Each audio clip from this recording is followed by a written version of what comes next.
This is Pratibha, welcome back to my channel believe to learn. तो friend, जैसा कि हमने आपसे प्रॉमिस किया था कि हम आपके लिए आगामी TGT, PGT, LT grade, GIC की भर्तियों के लिए सब्जेक्ट वाइज टेस्ट सीरीज लेकर आएंगे, तो उसी क्रम में आज हम समाज शास्त्र, जी हाँ दोस्तों, सोशियोलॉजी का आपका पार्ट 1 लेकर आए हैं। जी हाँ दोस्तों, उससे पहले हमने 2021 के भी कुछ पार्ट बनाए थे जिसमें आपने बहुत सारा प्यार दिया था, उसके लिए बहुत बहुत थैंक यू। और वैसे ही उसी क्रम में हम लाजवाब 25-25 क्वेश्चन की इतनी बेहतर सीरीज आपके लिए लेकर आए हैं। इन प्रैक्टिस सेट की खास बात यह है कि इन प्रैक्टिस सेट्स को डिवाइड किया गया है। 100 क्वेश्चन के ये प्रैक्टिस सेट है और इनको 25-25 की सीरीज में डिवाइड किया गया ताकि आप कम समय में अपनी तैयारी के साथ साथ प्रैक्टिस सेट लगाएं और अच्छे नंबर लेकर आए। देखिए, ये ऐसे चुनिंदा प्रश्न होने वाले हैं जो आपको सिलेक्शन दिलाएंगे, क्योंकि आप कितनी भी मोटी मोटी किताबों से पढ़ाई कर ले, लेकिन अगर आप क्वेश्चन के पैटर्न को नहीं समझते और आने वाले डिफिकल्टी लेवल के हिसाब से क्वेश्चंस की तैयारी नहीं करते हैं तो कहीं ना कहीं आप अपनी एक सीट पक्की करने में असमर्थ रह जाते हैं और वही ना हो, इसीलिए हम आपके लिए टेस्ट सीरीज लेकर आए हैं। तो आप चैनल को अपने फ्रेंड से भी शेयर कर दीजिए, क्योंकि इसमें अदर सब्जेक्ट की भी टेस्ट सीरीज आ रही है, हिंदी की भी हमने बनाना शुरू कर दी है। आप जरूर से जरूर देखें और बाकी सब्जेक्ट्स की भी आएंगी, आपका इंग्लिश हो गया, उसके अलावा जो आपके अदर सब्जेक्ट्स हैं उनकी भी टेस्ट सीरीज आएंगी। और आपके कितने क्वेश्चन सही हुए हमें आखिरी में कमेंट सेक्शन में जरूर बताइएगा। और एक और चीज मैं आपसे बोलना चाहूंगी कि मैं ऑप्शंस नहीं बोलूंगी ताकि कम समय में ज्यादा से ज्यादा क्वेश्चन आपके जो है टेस्ट सीरीज जो है वो सॉल्व हो जाए। और एक और चीज मैं बताना चाहूंगी, इसमें आपको करीब करीब जो ये 25-25 क्वेश्चन की टेस्ट सीरीज होगी, इसमें 1200 प्लस क्वेश्चन ऐसे आपको तैयार करवा दिए जाएंगे जिसमें से आपके अच्छे खासे क्वेश्चन जो हैं वो पक्के हैं। और अगर आप इन क्वेश्चन को अपनी पढ़ाई के साथ तैयार कर लेते हैं तो यकीन मानिए कि आपको अपने एक सीट पक्की करने से कोई भी रोक नहीं पाएगा। तो चलिए शुरू करते हैं आज का पहला क्वेश्चन बिना समय को गवाए। पहला है, किसने कहा कि समाजशास्त्र एक कलात्मक विज्ञान है? अच्छा क्वेश्चन है, बताइए जल्दी से। तो इसका सही आंसर आपका CH कूले होगा। अगर आपको मेरी स्पीड ज्यादा लगे तो मैं फिर से वही कहूंगी कि आप वीडियो को पॉज करके पहले ऑप्शंस को पढ़ लीजिए, अपने आप को आंसर दे दीजिए और उसके बाद प्ले करके आंसर सुनिए और एट लास्ट हमें जरूर बताइए कि आपके कितने क्वेश्चन सही हुए। और उसके अलावा 2021 वाली भी वीडियो आप जरूर देखें, उसमें भी बहुत ही चुनिंदा, बहुत ही बेहतरीन क्वेश्चन है, उसकी भी प्लेलिस्ट का लिंक आपको डिस्क्रिप्शन में दिया गया है। नेक्स्ट क्वेश्चन देख लेते हैं। नेक्स्ट क्वेश्चन है आपका, किसने कहा कि सजातीयता से विजातीयता की ओर अग्रसर होना प्रगति का सार्वभौमिक नियम है? बहुत ही अच्छा क्वेश्चन, लाजवाब क्वेश्चन, क्योंकि आप कितनी भी मोटी मोटी किताबें पढ़ लें, ये जो फिल्टर किए हुए क्वेश्चंस होते हैं यही आपको सिलेक्शन दिलाते हैं। तो इसका सही आंसर आपका हर्बर्ट स्पेंसर होगा। हर्बर्ट स्पेंसर के अनुसार उच्च विकास की प्रक्रिया या नियम समाज पर भी लागू होता है, क्योंकि समाज भी एक निश्चित असंबद्धता से और निश्चित संबद्ध से भिन्नता में बदलता है। ठीक है, तो ये एक इंपॉर्टेंट चीज हो गई। उसके बाद आगे बात करेंगे, ये इनका कहना था ऐसा, ये आगे देखेंगे। क्वेश्चन नंबर 3, किसने कहा कि समाजशास्त्र सामाजिक व्यवस्था और सामाजिक प्रगति का अध्ययन है? बताइए। बहुत ही बेहतरीन, लाजवाब क्वेश्चन। तो इसका सही आंसर आपका ऑगस्ट कॉम्ट होगा। इनका मानना है कि समाजशास्त्र एक ऐसा विज्ञान है जो सामाजिक घटनाओं का वैज्ञानिक और प्रत्यक्षवादी दृष्टिकोण से अध्ययन करे। इसका मतलब जिसमें घटनाओं का निरीक्षण, परीक्षण, वर्गीकरण हो तथा सामान्य सिद्धांतों की खोज कर सके और आने वाली जो विघटनकारी परिस्थितियां उन पर नियंत्रण का साधन जुटाया जा सके। तो आई होप सो कि आपको ये पसंद आ रहा होगा। साथ ही साथ मैं हल्का फुल्का एक्सप्लेनेशन भी देती जाऊंगी ताकि अगर आपने पढ़ा हो तो आपको रिवाइज हो जाए और नहीं भी पढ़ा है तो आपके माइंड में एक सेटअप बैठ जाए कि हमें ये भी तैयार करना है। ऑगस्ट कॉम्ट के अनुसार बौद्धिक विकास के प्रत्यक्ष स्तर, पॉजिटिव स्टेज पर किस प्रकार की सामाजिक इकाई पाई जाती है? बताइए। तो इसका सही आंसर आपका सी होगा, मानवता। वैज्ञानिक आविष्कारों के कारण प्राकृतिक साधनों का उचित उपयोग संभव होता है। इन सब परिवर्तनों से अनेक लाभ होते हैं, जैसे समाज के सदस्यों का एक वैज्ञानिक दृष्टिकोण विकसित होता है। तो काल्पनिक किला बनाने में समय की बर्बादी कम से कम की जाती है। शिक्षा का पुनर्संगठन होता है। सामाजिक पुनर्निर्माण की प्रत्यक्षवादी योजना को कार्यान्वित किया जाता है। मित्र राष्ट्र की स्थापना संभव होती है और मानवता के धर्म का विकास होता है। तो इसका जो सही आंसर आपका है वो यही होगा, option number C. Next move करेंगे क्वेश्चन नंबर 5 में। बहुत ही बेहतरीन क्वेश्चन आपकी स्क्रीन पर है। समाजशास्त्र में चिकित्सा का समाजशास्त्र पद का सर्वप्रथम प्रयोग किसके द्वारा किया गया? एक चीज मैं आपको बताना चाहूंगी कि आने वाली डिफिकल्टी लेवल जो है उसको ध्यान में रख के जो ये क्वेश्चंस हैं ये बनाए जाते हैं, और अगर आप इन सबको सॉल्व करे ले रहे हैं तो फिर आपको अपनी एक सीट पक्की करने से कोई भी रोक नहीं पाएगा। तो आपको इसका आंसर देना है। तो क्वेश्चन नंबर 5 का जो सही आंसर होगा वो डी होगा, रॉबर्ट स्ट्रॉस द्वारा। रॉबर्ट स्ट्रॉस ने सर्वप्रथम चिकित्सा का समाजशास्त्र पद का प्रयोग किया। टॉलकेट पार्सन्स ने, उन्होंने भी इस पद पर महत्वपूर्ण योगदान दिया। किसने? टॉलकेट, आपका टॉलकेट पार्सन्स ने भी इसमें काफी अच्छा योगदान दिया है। आगे बात करेंगे क्वेश्चन नंबर 6 की। आगे ऐसे क्वेश्चन जहां पर आप सबसे ज्यादा फंसते हैं, आपको सही उत्तर चुनना है। बताना क्या है, सही सूची 1 को 2 से सम्मिलित करना है, मतलब मैचिंग करनी। तो आपको आगे बढ़ने से पहले कि क्या कूट दिए हैं, उससे बेटर है कि आप यहीं पर मैच कर लो, तो आपको खुद ही पता चल जाएगा कि कूट क्या है। तो देखिए, अगर हम बात करें जोखिम भरा समाज की, तो जो इनको अगर आप मैच करेंगे तो आप मैच करेंगे उलरिच बेक से।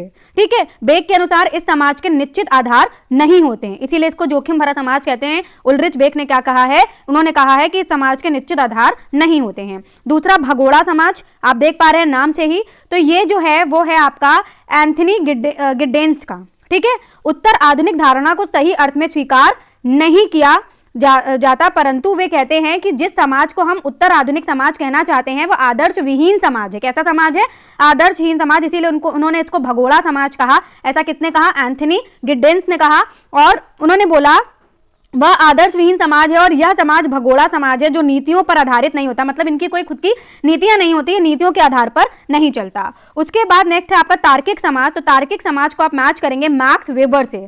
किससे मैच करेंगे, मैक्स वेबर से। मैक्स वेबर के अनुसार पारंपरिक सामाजिक क्रिया पर प्राचीन और मध्यकालीन समाज आधारित थे, इसीलिए उनका एक प्रकार से पारंपरिक समाज है। कैसा समाज है, पारंपरिक समाज है। वर्तमान समाज जो है वो युक्तिपूर्ण समाज है। आई होप सो कि आपको ये चीज क्लियर हो गई होगी। नेक्स्ट आपका नागरिक समाज, बहुत ही बेहतरीन क्वेश्चन है, ऐसे ही आगामी परीक्षा में आपके जो क्वेश्चन हैं वो बनने वाले हैं।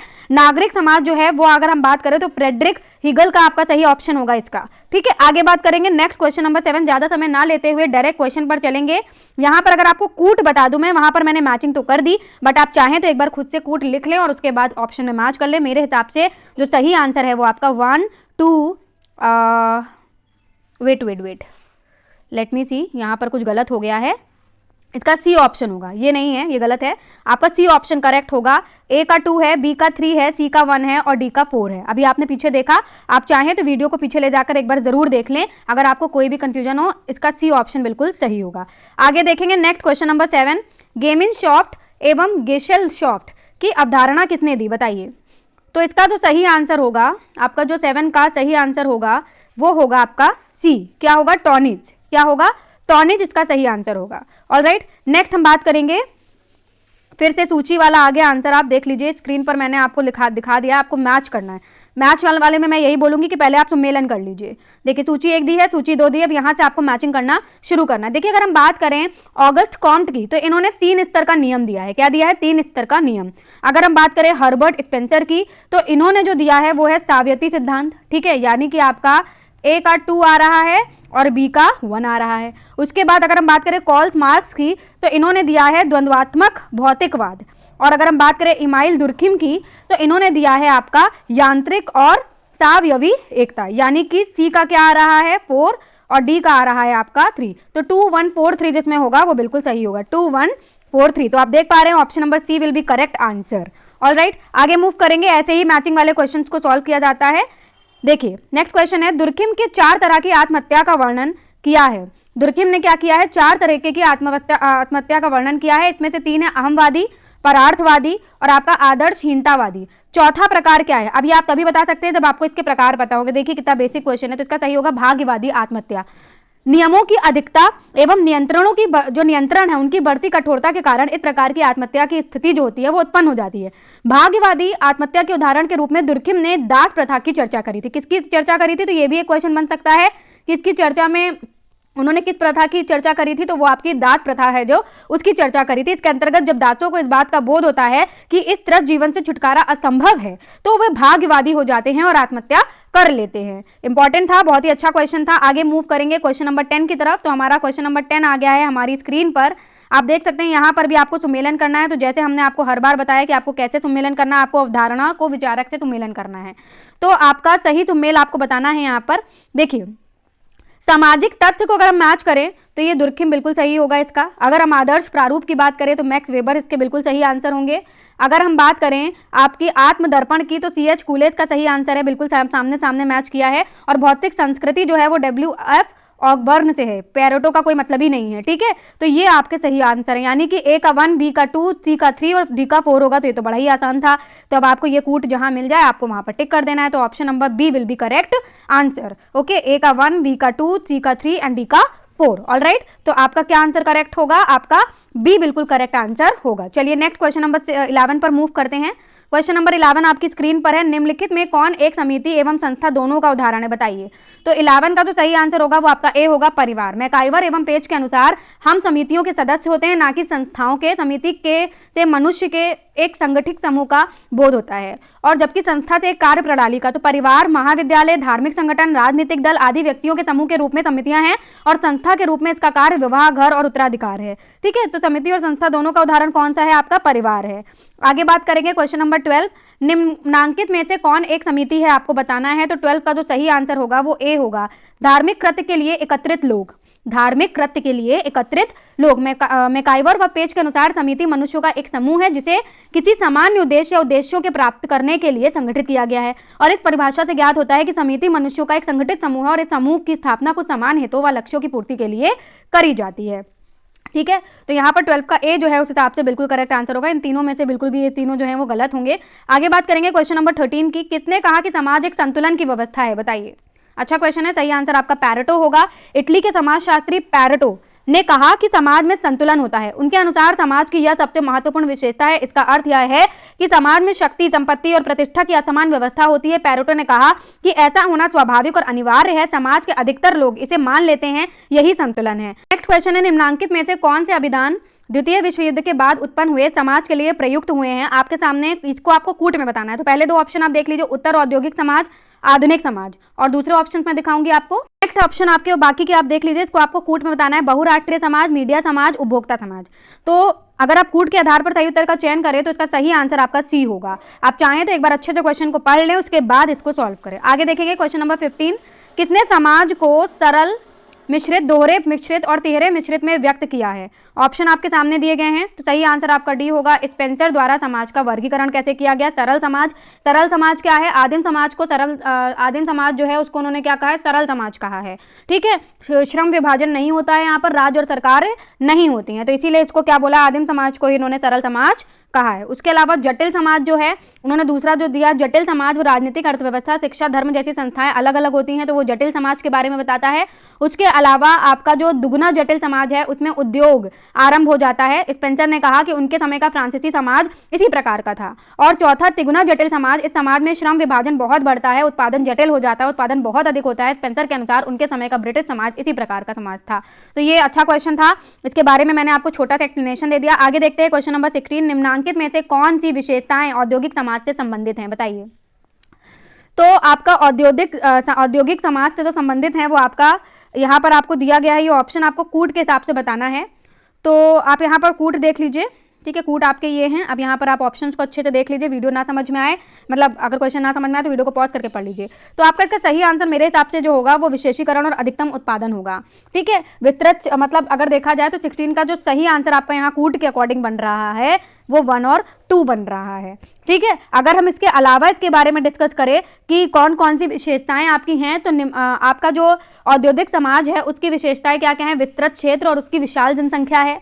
उसके अलावा जो पेशागत विभेदीकरण है, विशेषीकरण है, बड़े पैमाने पर जो वस्तुओं का उत्पादन हो रहा है, द्वितीयक संबंधों की प्रधानता आ रही है, मशीनों का आविष्कार हो रहा है, ये सारी औद्योगिक समाज की जो विशेषताएं और हो सकती हैं। लेकिन यहाँ पर जो आपको यही 2 ऑप्शन जो हैं वो सही दिख रहे हैं, ये तीनों ऑप्शन किसी भी तरीके से सही नहीं है। आगे बात करेंगे क्वेश्चन नंबर 17 की।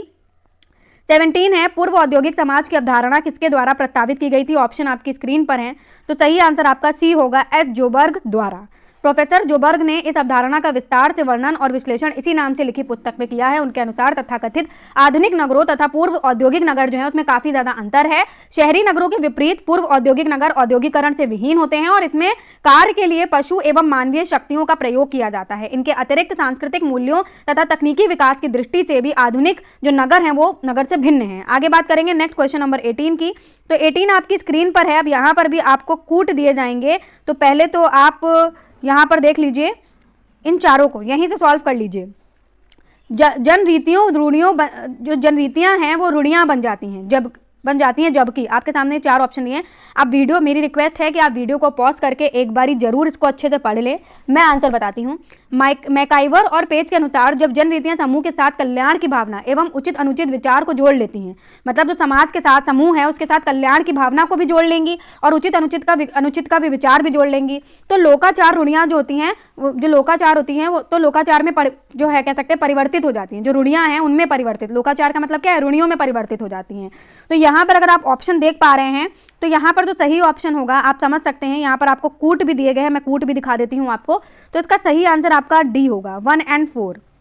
कैसे होगा आप देख पा रहे हैं, उनकी पूर्ति समूह के कल्याण के लिए आवश्यक और महत्वपूर्ण समझी जाने लगती है, तब ये रूढ़ियां बन जाती हैं। और दूसरा उचित और अनुचित के साथ उसको जोड़ लिया जाता है। तो ये दो ऑप्शन जो है वो सही होंगे, तो 1 और 4 सही होगा। तो 1 और 4 आपको दिया गया है ऑप्शन नंबर डी में। आगे बात करेंगे क्वेश्चन नंबर 19 की। तो क्वेश्चन नंबर 19 कहता है द्वितीयक समूह को शीत जगत नाम से किसने दिया है, बताओ शीत जगत नाम किसने दिया है द्वितीयक समूह को। तो इसका सही आंसर आपका बी होगा, लैंडिस ने।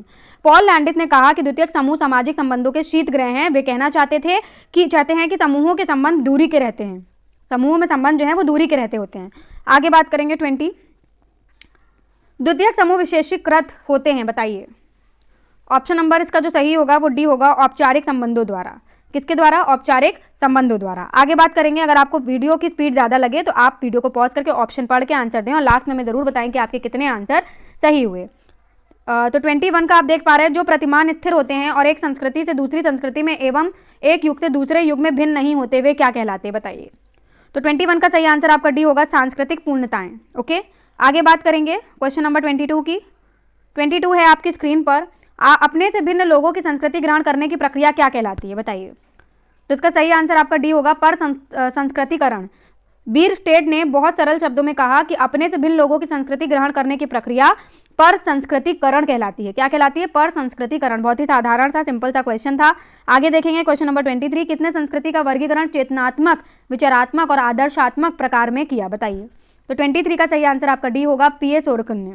सोरोकिन ने अपनी प्रख्यात कृति सोशल एंड कल्चरल डायनेमिक्स में के 4 खंडों में पिछले 25,000 वर्षों की सभ्यता के इतिहास पर, समझ रहे हैं, 25,000 वर्षों की जो पहले की जो आपकी कह सकते हैं सभ्यता, उसके इतिहास पर विचार करते हुए इस निष्कर्ष पर पहुंचे कि संपूर्ण सांस्कृतिक अवस्था के 3 प्रकार होते हैं। पहला चेतनात्मक, दूसरा भावात्मक और तीसरा आपका आदर्शात्मक। सोरोकिन का मत है कि इनमें प्रत्येक प्रारूप की अपनी कुछ निजी विशेषताएं होती हैं और इसी कारण क्या होता है, इनके प्रत्येक का विषय प्रकार के सत्य, बोध और ज्ञान, धर्म, कला और दर्शन से संबंध होता है। आगे बात करेंगे क्वेश्चन नंबर 24 की, आज का लास्ट सेकंड क्वेश्चन।